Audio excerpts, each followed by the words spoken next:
It's Talk Erie and the Joel Natale Show. We're live from our Kingdom Financial Group studio here at 5th and State, also live on YouTube and on Facebook. We're having the crucial conversations that Erie needs. And for such a time as this, we have welcomed back former congressman and the co-chair of government relations for Arent Fox. It is former Congressman Phil English. Phil, good to see you, sir. It's an honor to be with you and in your studio on a cold day. Yeah, happy St. Patty's Day. Absolutely. And believe it or not, English is an Irish name. A lot of my friends don't acknowledge that. I'm sure they don't. Talk about you. Where did you go to college? Your undergrad? Where was University of Pennsylvania. Okay, so at Penn, do they do up St. Patty's Day downtown? I don't recall that they did. Well, Philadelphia does great stuff, but in West Philadelphia, when I was there, we didn't plug as much into what was going on in the downtown. Okay. So, yeah. In fairness, I don't have a good answer for you on that. Is that right on the main line, Penn? Yes. Kind of? Okay. Penn is right off of Broad Street. Yeah. And so, no, I'm sorry, Market Street. Broad is north-south. Yeah. How soon I forget. Yeah, we were. Well, I'm thinking of like Villanova, all those universities and colleges right along the train. Yeah, you know? Yeah, we were in West Philadelphia within the city. Gotcha. And so to get to those places, you would have to go in town and hop a train. Okay. And so it was a different layup. We had streetcars. West Philadelphia is wonderfully transformed, and I give former governor, then Mayor Ed Rendell, a lot of the credit for it. And also Penn has driven development in West Philly to make it a tech community now. Mm-hmm. Much as we have the opportunity to utilize Barron, Gannon, and Mercyhurst to build our economy of the future here, and ought to. Yeah. That's a great segue here because I feel like, we have our favorite son, Tom Ridge. And again, he did amazing things for his hometown. But Eddie Rendell was no slouch to Erie, Pennsylvania for investments back in the day for economic development. Ed Rendell was smart about how he, around the state, made critical investments. I think he was more attuned to Erie than a couple of governors who have been in since then. Yeah. My sense is that we owe, Ed Rendell has a wonderful legacy. And I'm on a board that still is in touch with him. I hope that he does well. Ed is one of the real statesmen of Pennsylvania, and I was not always politically aligned with him. Mm-hmm. Yep, I totally understand. All right, let's get to where we are in 2026 here on this St. Patrick's Day. We're a nation at war, and back at the Middle East. What are your thoughts? I mean, as you look at it. A couple of things.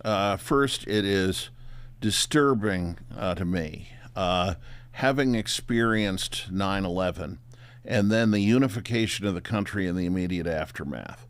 I find the phenomena of partisan wars to be really troubling. And what I mean by that is generally the people I talk to look at the situation in Iran and judge it based on how they judge the current occupant of the Oval Office. As I've shared with you in the past, I'm not an acolyte of Donald Trump. I'm not a rubber stamp for Donald Trump. I think you need to judge the conflict in Iran based on its merits. The case for it has not been made, and that is on the administration, and many friends of the administration have made that point. We went in. We didn't announce it in advance. We didn't lay the groundwork. We didn't build the allies, and that now shows. The broader point and the way to judge this is, was there a necessity to go in at this point? Because clearly Iran, which is an evil state, Yeah. And I'm not saying, please understand, I don't indulge in Islamophobia, and that's not what you're hearing. I have many friends who are followers of Muhammad. That said, this particular regime is committed to disruption, is hostile to globally freedom, and is willing to massacre large numbers of people to pursue its goals.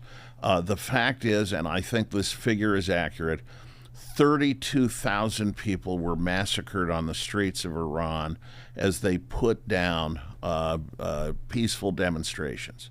And I don't think anyone who is going to be a critic of what Mr. Trump is doing can issue that criticism without also speaking to the serial and massive cumulative violations of the Iranian state and the theocracy that runs it. The Iranian people, I think, want to be liberated now. I think that there should be an international system that supports their aspiration, but frankly, there isn't. And so Donald Trump has gone in and unilaterally, with Israel, has decapitated the state now a couple of times.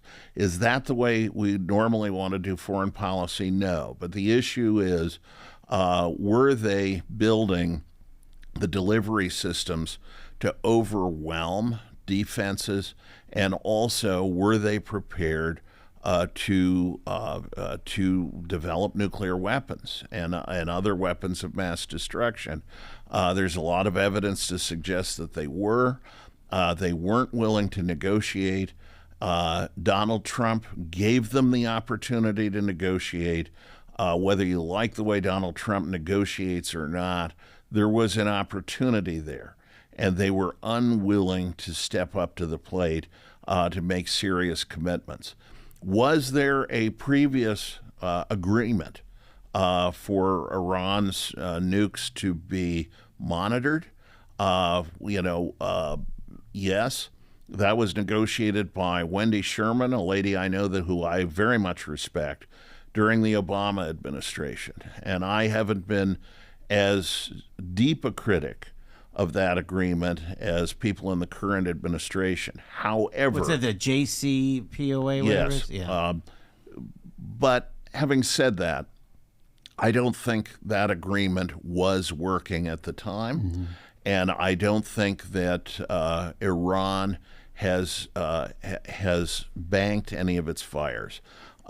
So taking out their armed services, taking out their ability to wreak havoc on the region, is an option that the president decided to exercise. Was he right? We're going to figure that out. And there's going to be hell to pay if this is seen as a war of choice because of some decisions made by a few people in the White House. If, in fact, we have deterred an unsustainable situation in the Middle East, as some people in the region feel outside of Israel and the United States, then I think that needs to be judged objectively. I have sympathy both with those who support the attack and those who are critics of the attack. On the former, because of the situation; on the latter, because of the way this was executed as brilliantly as it has been by our military. So you can say I'm of two minds on this.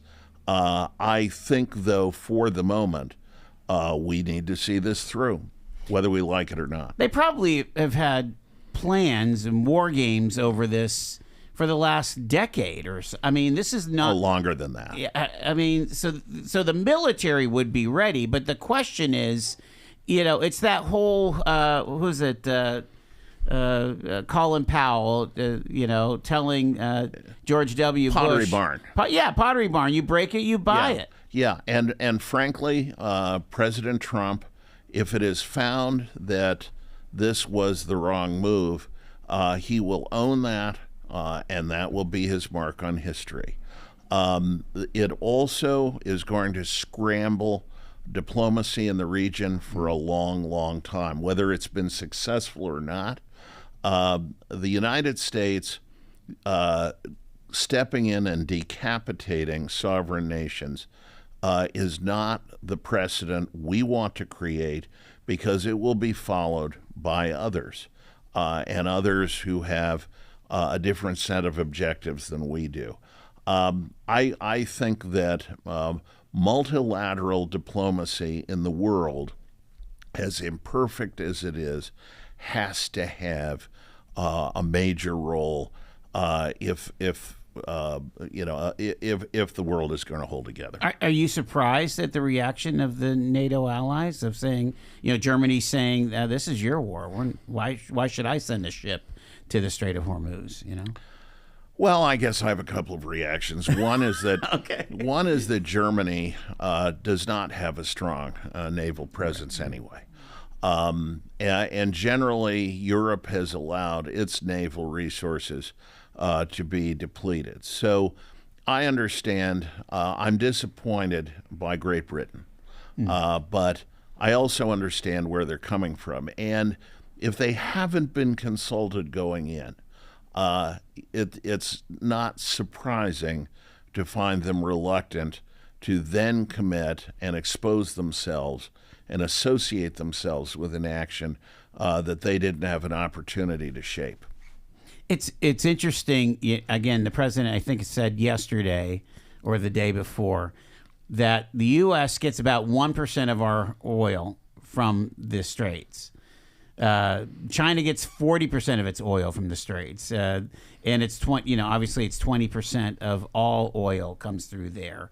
So there are folks that it is much more critical. Yet we're paying the price like everybody else is, because the oil market is a global market, right? That is exactly right. We need to keep front and center the fact that when global oil prices go up, our oil prices go up. There's no way we can segregate our market, nor should we, frankly. The irony is that this is going to give fresh impetus to alternative energy. It's going to encourage more people to consider buying electrical cars, even though the incentives for that have been taken away in the last year. It's going to create, I think, a fresh impetus to rethink the role of hydrocarbons. And that's not necessarily a bad thing. It's also going to give a fresh impetus for our own energy independence and our own energy industry.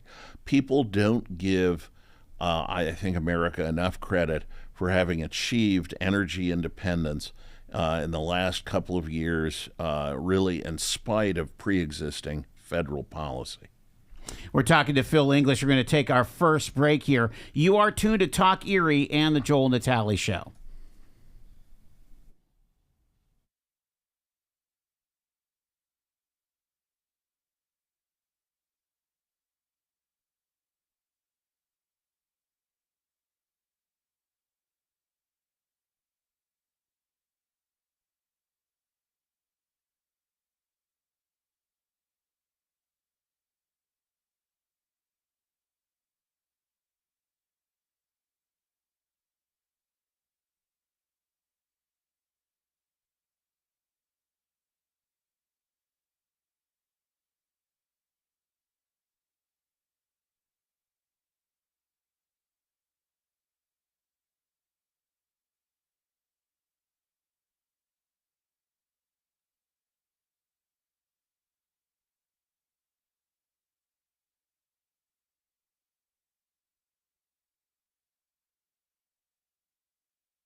Talk Erie and the Joel Natale Show. Phil English is our guest with us here at 423. Let's stay with the Middle East for a little bit longer here, Phil. And I really want to pick your brain about the impact on the Gulf states. And I did a little bit of research on this thing. Yeah. So Dubai, the United Arab Emirates, right? That Dubai airport is a jewel, right? Emirates is the most profitable airline in the world. You got it. And the Iranians and their proxies are bombing some of that infrastructure in Dubai. That kind of makes the blood drain from your face. That has got to be such an existential threat for Bahrain and Emirates and the Saudis, the Kuwaitis, and so on. They are states with small populations, enormous wealth that they have turned into another economy, which includes transportation. They are now the transportation hub globally for business and other travel. If you want to fly to a place like Australia or Bali or something like that, you're going to go through the Emirates now rather than go in the other direction. It used to be British Airways or somebody like absolutely. that, right? It's quite extraordinary. Yeah. And they also have developed infrastructure there, which puts a place like Las Vegas to shame.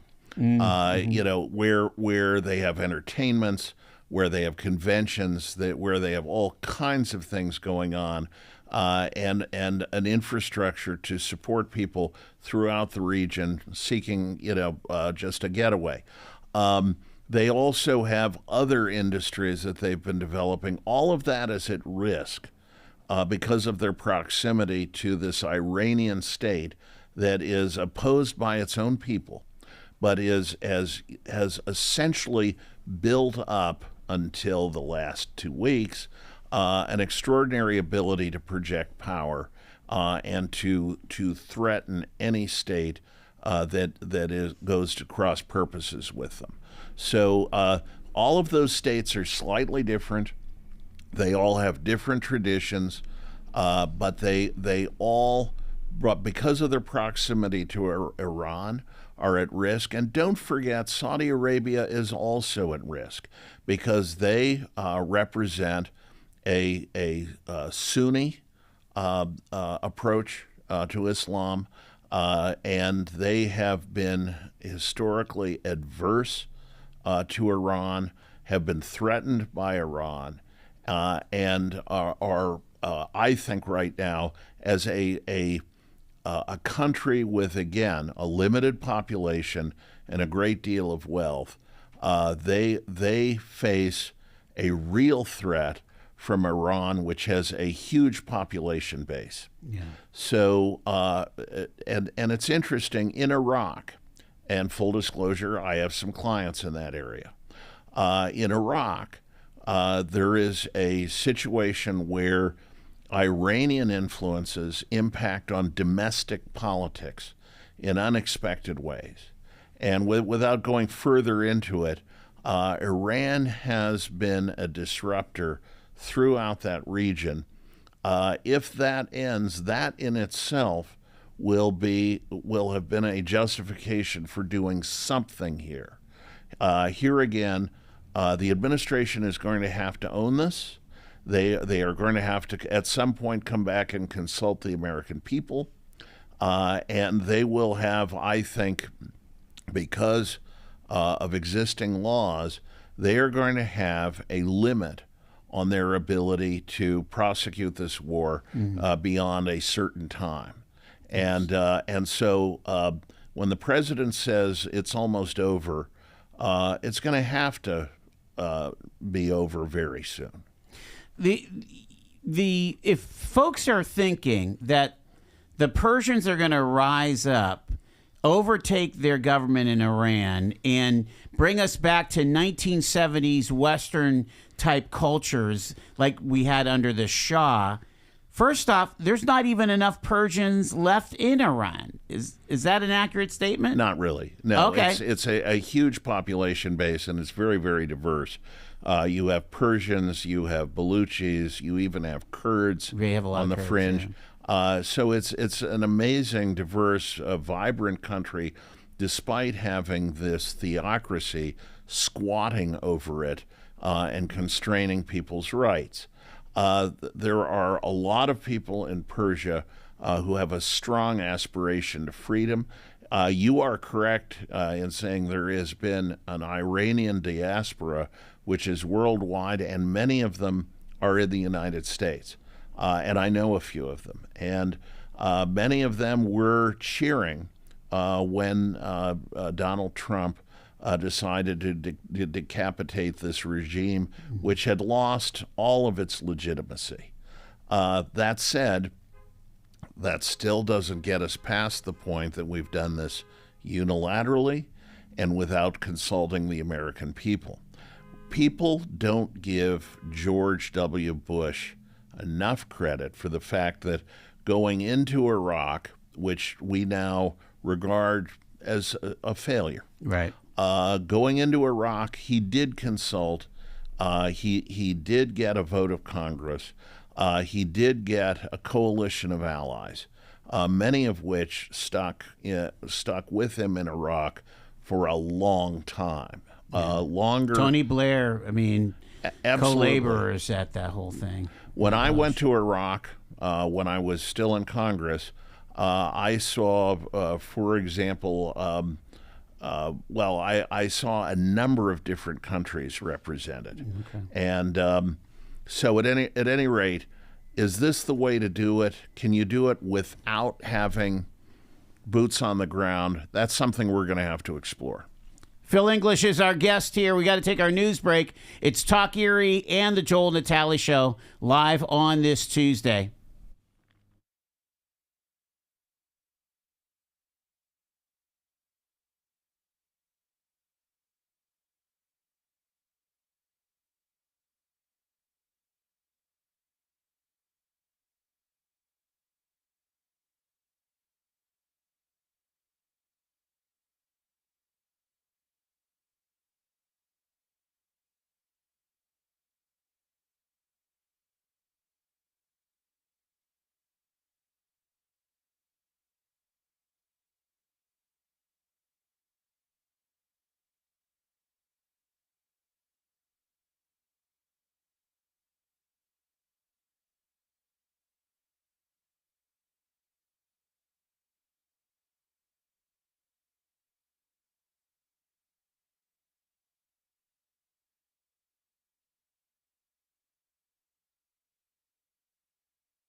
Happy St. Patrick's Day to you here. We're having the big conversations that Erie needs here on Talk Erie and the Joel Natale Show from our Kingdom Financial Group studio.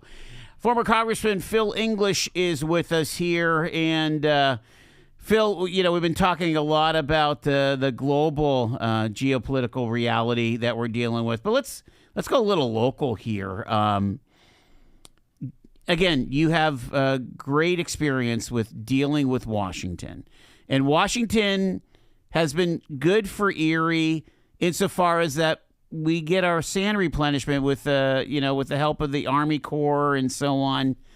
But this is the second year in a row that we're not getting it. You said off air that you had it every year during your tenure in Congress. I had it every year that I was in Congress that I can remember, but I had to fight for it virtually every year. Why? Because sand replenishment used to be a national program. There were a lot of beaches in places like New Jersey getting replenished without the claim that Presque Isle has that it is central to the ecosystem. Yeah. And so we were able to carve out with the Army Corps support for them to do sand replenishment.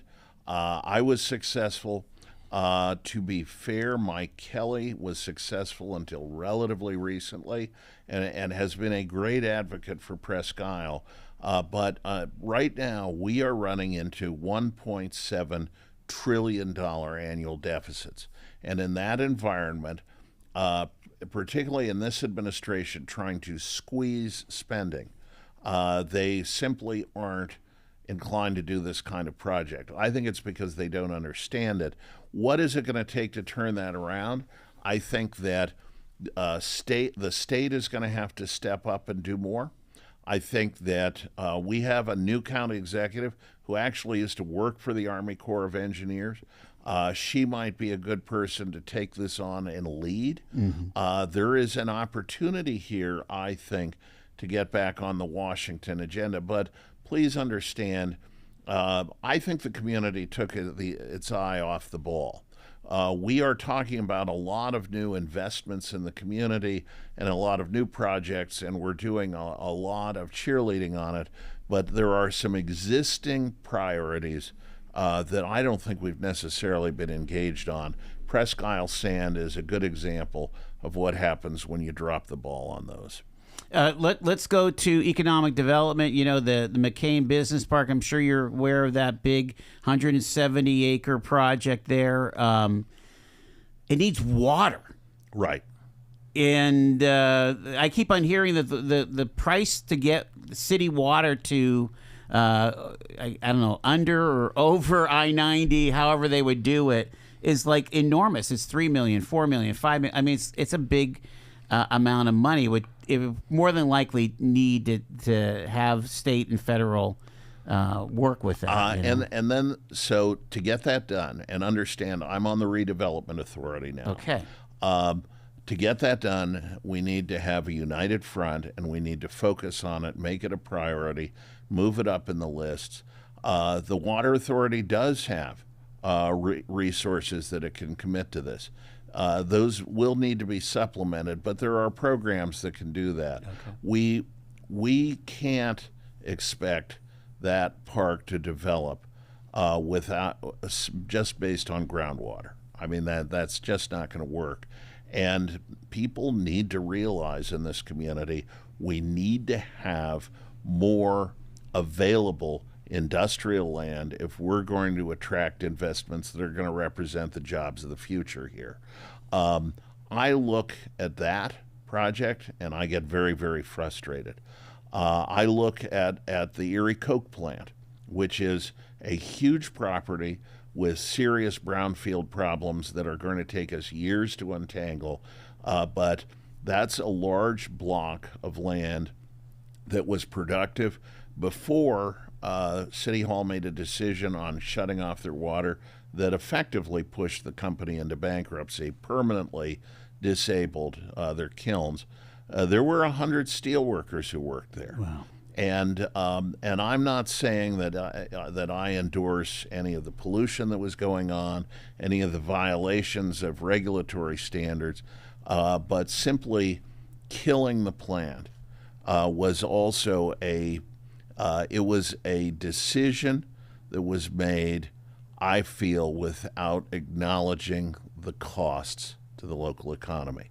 And there you go. That was, by the way, that Coke plant was one of only 2 remaining domestic producers of foundry coke used in, for example, steel plants and some other settings. That means, sure, we are still using that polluting element, but we're importing it from places like China. Wow.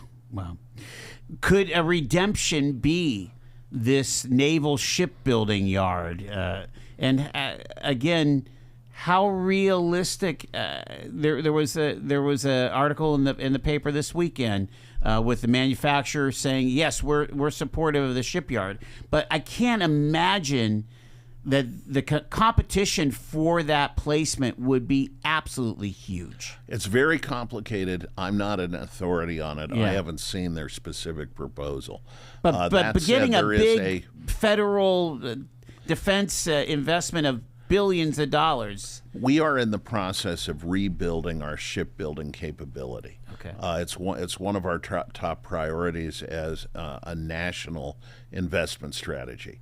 So there is going to be money moving around. Should that go to just Philadelphia and Norfolk, or should some of it be available here? I would make the argument that there is room for shipbuilding in Erie, in addition to and complementary to Don John. I think we ought to be a shipbuilding lake port. Understand, we're not going to make new Trump battleships here because they don't fit in the Welland Canal. Right. But there are all kinds of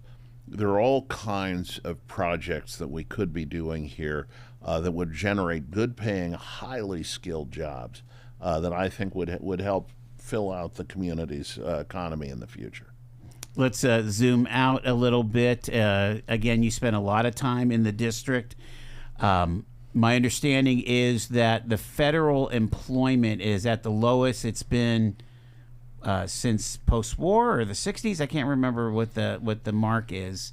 Some of that's got to be good as far as, again, trying to bring some downward pressure on the federal deficit. But I can't imagine that the morale is very good. Well, right now, some of the disruptions that have occurred, including some of the Doge activities which weren't well thought through, there are others that I think were on target. But understand, some of the Doge activities simply disrupted without sustaining quality. We're seeing people now leaving a number of federal careers, including those who are involved with our airport security. Mm-hmm. That's a disaster. We've seen a lot of retirements there. Air traffic controllers are particularly a highly skilled group, which are aging out, and we need more of them. If we continue to have disruptions where the burden falls on federal workers who otherwise are doing a good job and who are highly skilled, then it's going to be very difficult to attract people into those jobs. Yes, there are deficit considerations, but at the same time, simply eliminating federal jobs, you will see, is not the quickest solution to reducing federal spending. It's part of it, but a bigger part is addressing some of the incredible federal spending structures, reforming them while still maintaining services to people. That is possible to do, and has to be our priority going forward. No doubt. You hear these talking heads, right? One of them, I heard today, one of them saying, they're uncovering so much fraud, we could balance the budget on fraud. Again, you know the lay of the land. You saw what happened in Minnesota. Is there more to be found? Yes, there is. There is. Federal fraud is a very serious problem. It blossomed under COVID. Yeah. There are, I think, some very simple ways of providing better protection against it. I find that there are expanded scope audits that can be done at the local level. There are state standards that could be adopted for oversight of projects. There are changes that could be made at the federal level. There are particularly programs where the federal and the state governments share responsibility and don't necessarily police it well. One of the first bills that I introduced when I was coming into Congress in 1995 was a healthcare fraud statute. That's the kind of thing that is an ongoing fight, and the nature of the fraud morphs over time. It becomes more sophisticated, and you can fight it if you have good auditors and if you have good internal controls. So this is a soluble problem.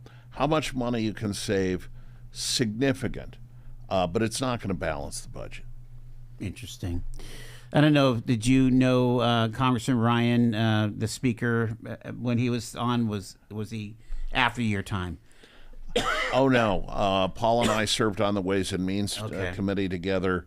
He came to me when he was trying to get on the Ways and Means Committee. He didn't really need my help, but we were very close friends. I spoke to him as recently as a year and a half ago.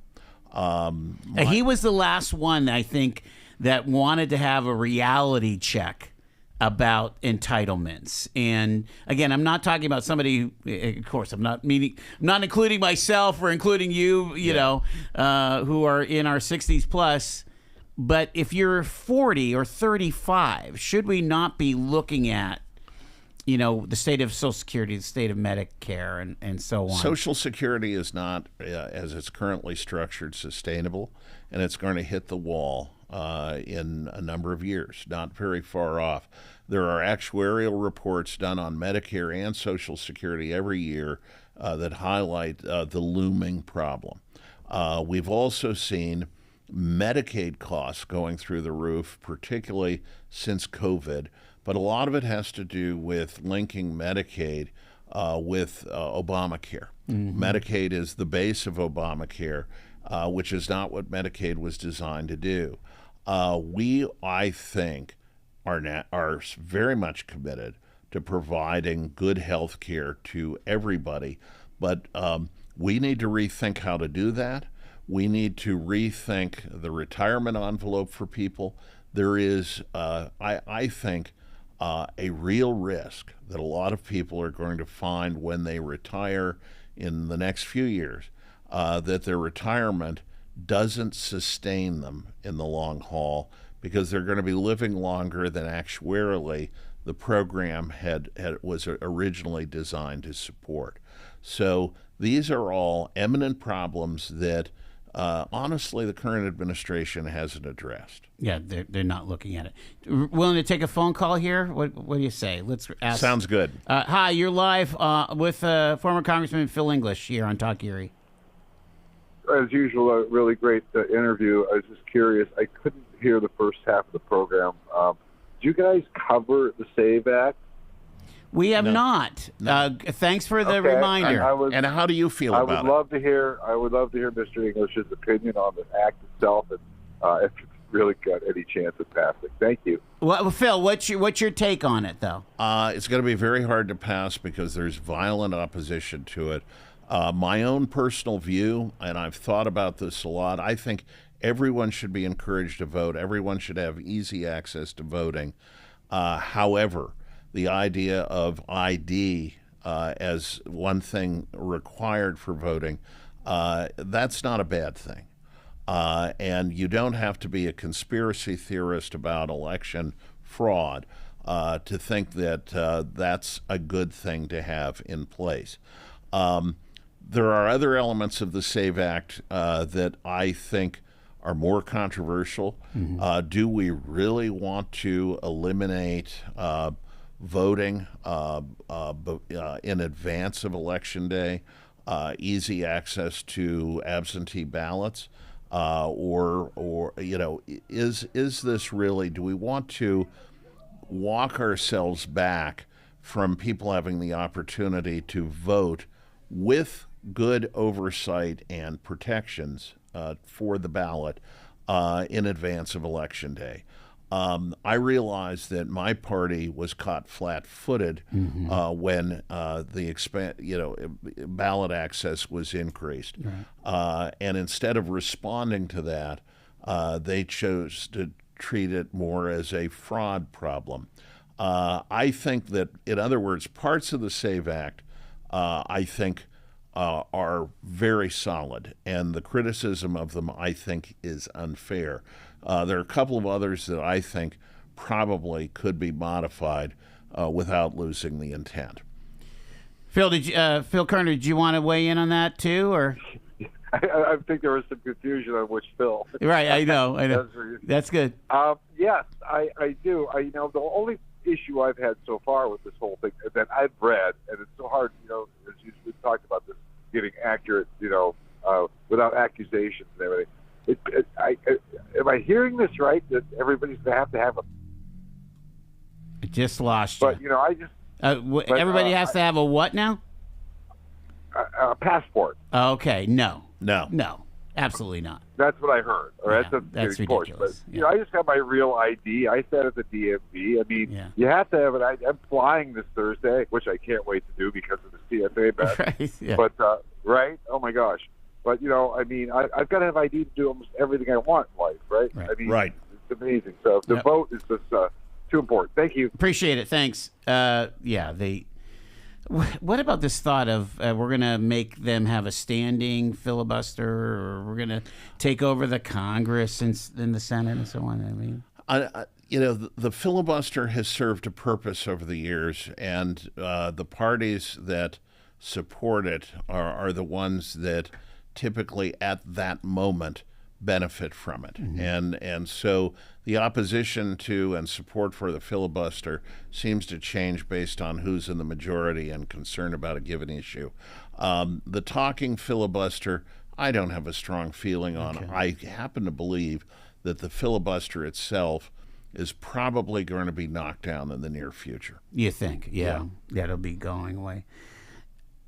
We've been talking a lot about the war, but before the war, the very hot topic, and again, you've dealt with this, is the tariffs. And, many of the tariffs have been struck down by the Supreme Court.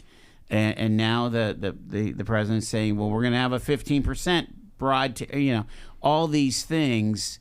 Overall, I'm wondering if it's having the intended effect. I thought we were trying to reshore manufacturing, build up our workforce, and just be more richer and more profitable with all You're that. Asking the right question. It has to be judged on whether it causes, over time, a significant part of the high-end economy to move back on shore. Will it do that? Will it create jobs here? I think you'll see mixed results. So far, by the way, I work at Arent Fox. One of the hats I wear is we do a survey of the healthcare supply chain. And generally, that healthcare supply chain has not been reshored back into the United States. The tariffs cause disruptions. They create uncertainty. They do raise costs, although to be fair, their impact on inflation has been considerably less than the critics have implied. We've concluded that. I believe that tariff policy needs to be stable. It needs to be focused. It needs to be used in a surgical way. And simply slapping on tariffs on everything is not effective. That said, a universal tariff at a reasonable rate, low rate, I don't think disrupts the economy and does provide an adjustment that will, over time, encourage more investment to be in the United States without firing up a new round of inflation.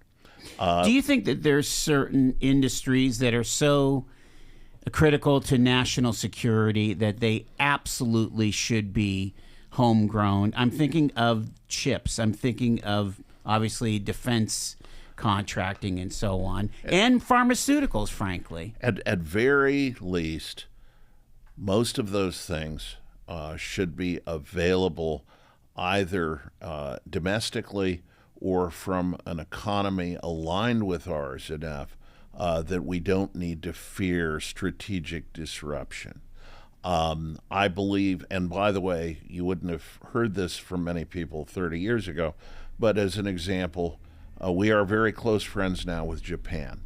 So having manufacturing that we share with Japan is not such a bad thing. One thing I have disagreed with the current administration on is their full-throated attack on Canada. The Canadian manufacturing economy is part of our auto industry, and it's absurd to pretend that it's not. We play St. Catherine's in sports, and being upset that they make cars with American parts doesn't really fire me up very much. No. I've worked with Canada over the years, and I can tell you there are some serious issues on softwood lumber and other agricultural products that I have to acknowledge where the Canadians carve out for a variety of long-standing and sometimes cultural issues. They carve out some things that they protect their economy from us on. But generally, they're a very good trading partner. I believe that North America generally should be a united front. And, in Canada, no one can argue that people are being paid outrageously low wages to undercut our wages. They have access to unions. They have very high standards. And my view is that we should be trading with them on a nearly seamless basis. 30 seconds. Midterm's going to be a bloodbath for the GOP? Right now, the Republicans are on their way to a significant loss. Yeah. The only thing that is protecting them is how many of the districts have been so gerrymandered on both sides that there just aren't as many competitive districts as when I was in Congress. Do you think the Senate could flip too? It's possible. To the Dems? Wow. That'd be significant for Trump to lose that lever in Congress. Absolutely. And then the Democrats would have to decide what is their agenda, what is their positive vision, and how to pay for it. And so far, they've shown very little evidence of being willing to do that. Yeah. I work with Democrats and Republicans. I respect both of them. And there are real public servants on both sides of the aisle. But both parties need to get their acts together. Phil English, we appreciate all of your candor and expertise. Well, I'm glad I have a little to offer. Thank you so much. Appreciate it. It is 4:57. News is next.